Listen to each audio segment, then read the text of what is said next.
المواطنين. الله يرحم والدين الرسول صلى الله عليه وسلم قال لكم صوموا تصحوا وما تاكلوا حتى شي حاجه، خليوا لهم البطاطا ديالهم تخرج عندهم اللي مدايره 7 دراهم و8 ما تشريوهاش وراه ترخاص، اللي جاتكم غاليه ما تشريوهاش.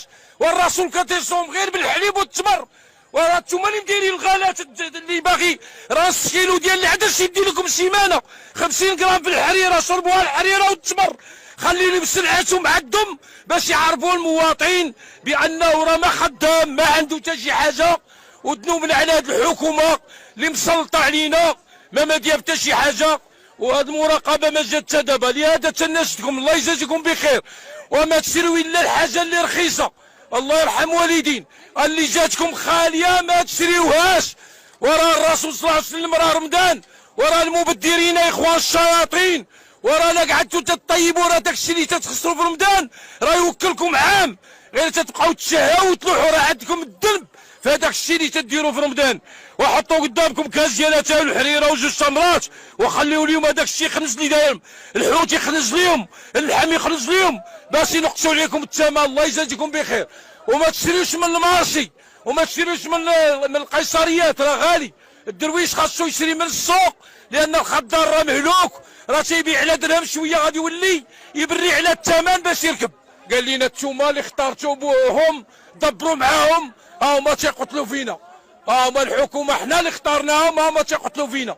وبالنسبه للقطنيات الله يرحم والدين، بالنسبه للقطنيات شريو غير علاش قديتو، وعلاش قديتو ما ديوش داك الشيء وخليو للناس هما ما يشريو باش ما تغلاش. راه هذا الشيء اللي تتليموا عليه واحد تيهز 10 كيلو 3 كيلو ديال العدس الفول راه ما غادي يتم هذاك الشيء، راه ما يتمش. وندي على قد جيبي بما الاشاره الاغلبيه ديالنا ما خدامينش وتيخدموا بمصابيش فين يخدموا. والله يرحم والدين وراه حنا اللي خاصنا نديروا النظام الروسنا. واحد الوقيته ما كناش ناكلوا اللحم وما كناش صحاح، وكنا صحاح وما تنديروش الصبح للسبيطار. صوموا تصحوا. اللي تيحس براسو دار شي حاجه بالجسم ديالو يبعد غير على اللحم سيمانه يولي لاباس عليه. خليوه ليهم يخنز تما، راه طايح عليهم غير ب 700 ريال جايبينهم من البرازيل هما تيبيعوا لينا ب 1500 1600. هادوك الناس اللي درنا ومشينا تنتجاراو ونصوتوا عليهم هما اللي دايرين لنا هذه المصيبه الكحله. الله يجازيكم بخير. الله يرحم والدين هذا رمضان ما تزاحموش وصوموا. احنا دابا صايمين ما كاينين حتى شي حاجه والحمد لله غادي تصحوا. الله يجازيكم بخير وما تبدلوش.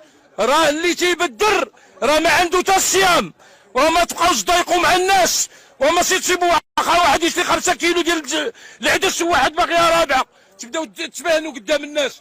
واشري غير نص كيلو السيمانه راه كل نهاركم شا غادي يدوز لك سيمانه كيلو غادي يدوز لك 15 يوم 2 كيلو ديال العدس يفوتوك في الشهر كامل. الله يرحم والدينا اللي ما قديناش عليها ما نشريوهاش.